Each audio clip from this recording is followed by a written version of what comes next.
Hello மக்களே, எல்லாரும் எப்படி இருக்கீங்க? நல்லா இருப்பீங்க அப்படின்னு சொல்லி நான் நம்புறேன். உலகத் தலைவர்கள் எல்லாத்துக்குமே பார்த்தீங்கன்னா, அவங்களோட உயிருக்கு அதாவது முக்கியமான தலைவர்களுக்கு அவரோட உயிர்களுக்கு பார்த்தீங்கன்னா, அச்சுறுத்தல் அப்படிங்கிறது அப்பப்போ இருந்துகிட்டு தான் இருக்குது.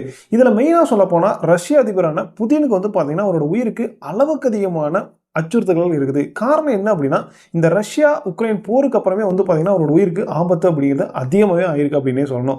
இதற்கிடையில இப்போ இந்தியாவுக்கு பார்த்தீங்கன்னா, ரஷ்ய அதிபர் விளாடிமிர் புதின் பார்த்தீங்கன்னா, நேத்து வந்திருக்காரு. இவரு எதுக்காக வந்திருக்காரு அப்படின்னு சொல்லி கேட்டா, இந்தியா ரஷ்யாக்கான சம்மிட் அப்படிங்கிறது ஹைதராபாத்ல நடக்க போகுது. அதுக்காக நேத்து நைட் பார்த்தீங்கன்னா, டெல்லி இறங்கியிருக்காரு. இவரை வரவேற்கிறதுக்காக நேரடியா நம்ம பிரதமர் நரேந்திர மோடியே பார்த்தீங்கன்னா, விமான நிலையம் போய் அவர் வரவேற்று அவரோட வீட்டுக்கு கூட்டிகிட்டு வந்திருக்காரு. ஒரு பிரதமர் பார்த்தீங்கன்னா நேர்ல போய் மற்ற நாடுகளோட தலைவர்களை கூட்டிகிட்டு வர்றது ரொம்பவே ரேரான விஷயம் தான். ஏன் அப்படின்னா வெளியுறவுத்துறை அமைச்சகமோ வெளியுறவுத்துறை அமைச்சரும் தான் பார்த்தீங்கன்னா போய் அவங்களை கூட்டிகிட்டு வருவாங்க. ஆனால் இந்த டைம் பார்த்தீங்கன்னா மோடியை நேரில் போய் கூட்டிகிட்டு வந்திருக்காரு. இதை பார்க்கும்போது அதாவது ரஷ்யா நம்மளோட நட்பு நாடு அப்படிங்கிறத தாண்டி நண்பன் அப்படிங்கிறது பார்த்தீங்கன்னா இது காட்டுது அப்படின்னே சொல்லணும். ஓகே, இந்த வீடியோவில் நம்ம எதை பற்றி பார்க்க போகிறோம் அப்படின்னா, இந்த ரஷ்ய அதிபர் வரனால நம்ம இந்தியாவில் அதுவும் மெயினாக சொல்லப்போனால் டெல்லியிலையா இருக்கட்டும் இல்லை ஹைதராபாத்லேயே இருக்கட்டும் எந்த மாதிரியான பாதுகாப்பு ஏற்பாடுகளை செஞ்சு வச்சுருக்காங்க. அதுக்கப்புறம் பார்த்தீங்கன்னா அவங்க அதாவது ரஷ்யா சைடு இருந்து எந்த மாதிரியான பாதுகாப்புகள் அவங்க அதிபர் வரனால எந்த மாதிரியான பாதுகாப்புகள்லாம் இருக்குது. அதுக்கப்புறம் பார்த்தீங்கன்னா இந்த மாநாட்டில் அதாவது உச்சி மாநாட்டில் எதை பற்றி பேச போகிறாங்க. அதுக்கப்புறம் இன்னொரு முக்கியமான விஷயம் இருக்குது. அதாவது நம்ம ரஷ்ய அதிபர் புதின் பார்த்தீங்கன்னா இங்கே வந்ததுனால ஒரு முக்கியமான விஷயம் நடக்க போகுது அப்படின்னு சொல்லி எல்லா நாடுகளுமே பார்த்தீங்கன்னா எதிர்பார்த்துக்கிட்டு இருக்காங்க. அதாவது இன்னைக்கு எதை பற்றி பேச போகிறாங்க அப்படின்னு சொல்லி ரொம்பவே பார்த்தீங்கன்னா எதிர்பார்த்துக்கிட்டு இருக்காங்க.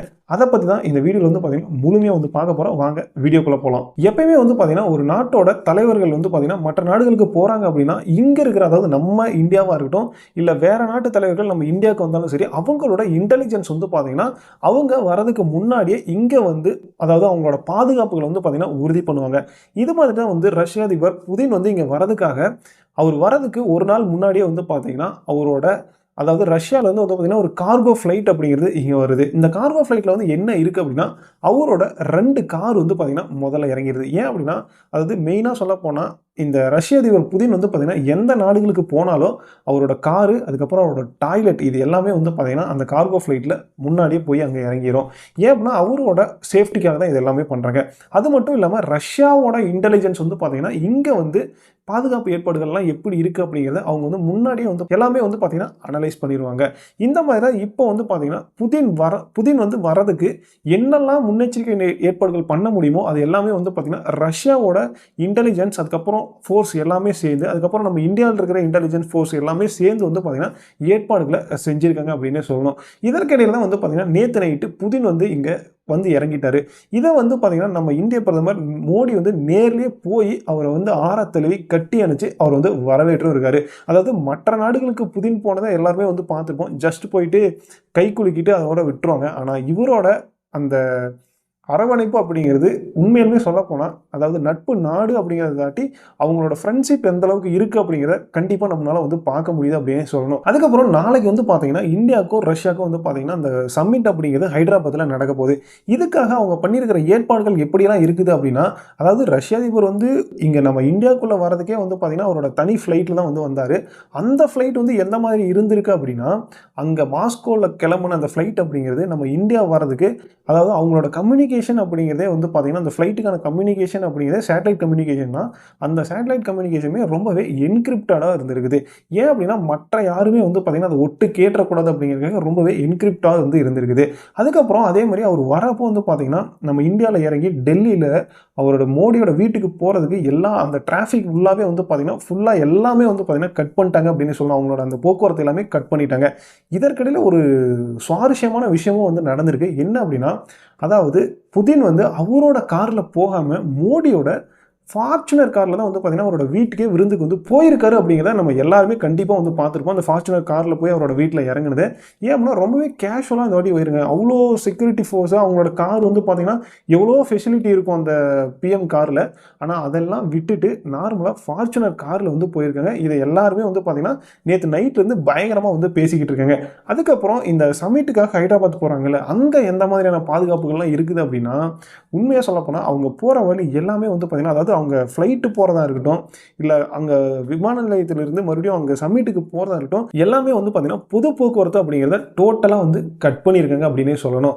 ஏன் அப்படின்னா அங்கே வந்து எந்த மாதிரினா இவங்க போகிறதுக்கு முன்னாடி அங்கே ரஷ்யன் இன்டெலிஜென்ஸ் இல்லை ரஷ்யன் ஃபோர்ஸ் எல்லாமே போய் அங்கே அனலைஸ் பண்ணுறாங்க. சொல்லப்போனால் 2 நாள் வந்து பார்த்தீங்கன்னா 7 ஸ்டார் ஹோட்டல் தான் வந்து தங்க போகிறாரு. அதுக்காக அந்த ஹோட்டலில் வந்து பார்த்தீங்கன்னா எல்லா ஏற்பாடுகள், அதுக்கப்புறம் அந்த ஹோட்டலை வந்தீங்கன்னா டோட்டலாக அவங்க கண்ட்ரோலில் வந்து எடுத்துருக்கிறது எல்லாமே ரொம்பவே வந்து பார்த்தீங்கன்னா பயங்கர செக்யூரிட்டியாக இருந்திருக்குது.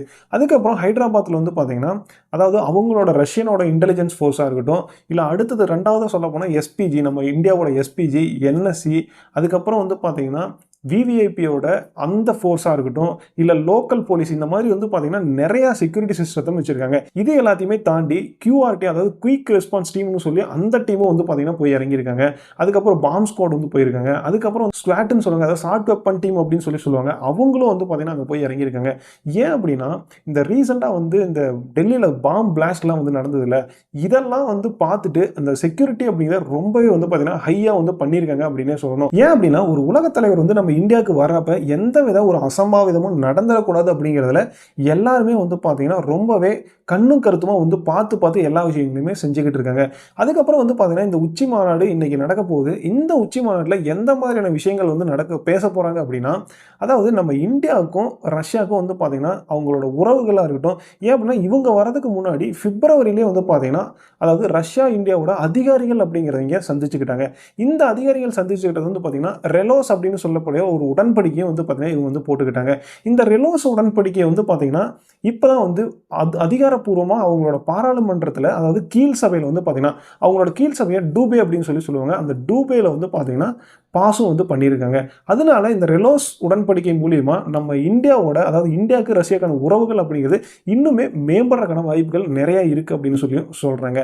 அதுக்கப்புறம் நாளைக்கு இந்த உச்சி மாநாட்டில் எந்த மாதிரியான விஷயங்கள் வந்து பேச போகிறாங்கன்னா, நம்மளோட தளவாடங்கள், அதாவது போக்குவரத்தாக இருக்கட்டும், இல்லை தளவாடங்களாக இருக்கட்டும், இந்த மாதிரியான விஷயங்களுக்கு வந்து பார்த்தீங்கன்னா எல்லாத்துலேயுமே ரிலாக்ஸேஷன், அதாவது நம்ம இந்தியாவிலேருந்து அதாவது நம்ம இந்தியாவோட ஃப்ளைட்டாக இருக்கட்டும் எல்லாமே ஈஸியாக வந்து பார்த்தீங்கன்னா ரஷ்யாக்குள்ளே போகிறதா இருக்கட்டும், இல்லை ரஷ்யாவோட ஃப்ளைட்ஸ் எல்லாமே நம்ம இந்தியாவுக்குள்ளே வரதா இருக்கட்டும், இல்லை டிரான்ஸ்போர்ட் எல்லாமே வந்து பார்த்தீங்கன்னா ஈஸியாக நடக்கிற மாதிரி பேச்சுவார்த்தை அப்படிங்கிறது இருக்கும் அப்படின்னு சொல்கிறாங்க.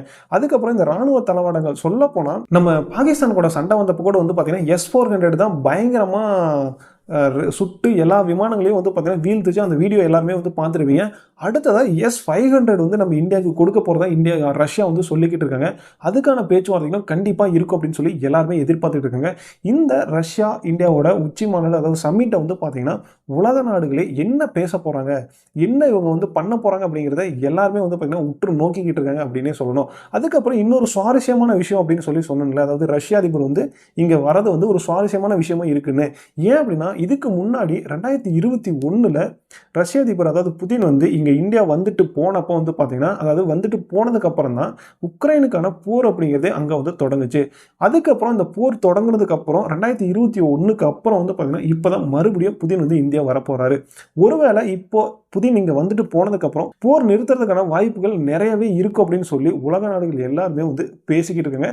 உண்மையிலுமே ஒருவேளை ரஷ்யாவுக்கும் உக்ரைனுக்கும் போர் வந்து நின்றுச்சு அப்படின்னா கண்டிப்பாக சந்தோஷமான விஷயம் தான். ஏன் அப்படின்னா அங்கே இருக்கிற மக்கள் தான் வந்து பார்த்தீங்கன்னா பாதிக்கப்பட்டுக்கிட்டு இருக்காங்க. இந்த தலைவர்கள் வந்து ஈகோவில் வந்து பார்த்தீங்கன்னா மக்கள் தான் எல்லாருமே வந்து பாதிக்கப்பட்டுக்கிட்டு இருக்காங்க. ஒருவேளை போர் நிற்கிது அப்படின்னா கண்டிப்பாக சந்தோஷமான விஷயம் தான். இந்த மாதிரி விஷயங்கள்லாம் வந்து பார்த்தீங்கன்னா நடக்க போகுது. அதுக்கப்புறம் இந்த செக்யூரிட்டிஸ்லாம் வந்து இந்த மாதிரி தான் இருந்திருக்குது. அதுக்கப்புறம் வந்து பார்த்தீங்கன்னா உண்மையிலுமே இன்னைக்கு, அதாவது ஒரு நார்மலாக பிரதமர் வந்து பார்த்தீங்கன்னா ஒரு ஃபார்ச்சுனர் காரில் அவங்கள வீட்டுக்கு போயிட்டு இந்த மாதிரி விஷயங்கள் பண்ணது எல்லாருமே வந்து பார்த்தீங்கன்னா பயங்கரமாக பேசிக்கிட்டு இருந்தாங்க நியூஸில். உலக நாடுகளே வந்து பார்த்தீங்கன்னா இதை வியப்பில் தான் பார்க்கும் அப்படின்னு சொல்லி நினைக்கிறேன். ஏன் அப்படின்னா ஒரு சாதாரண காரில் 2 பேரும் ஜாலியாக பேசிக்கிட்டு போகிறதான வீடியோ அப்படிங்கிறது ரொம்பவே வைரலாக இருக்குது அப்படின்னே சொல்லணும். ஓகே, இந்த வீடியோ உங்களுக்கு பிடிச்சிருந்து அப்படின்னா மறக்காமல் ஒரு லைக் போடுங்க. அதுக்கப்புறம் உங்கள் ஃப்ரெண்ட்ஸ் எல்லாத்துக்குமே வந்து ஷேர் பண்ணுங்கள். அதுக்கப்புறம் மறக்காமல் நம்ம சேனலை சப்ஸ்கிரைப் பண்ணிடுங்க.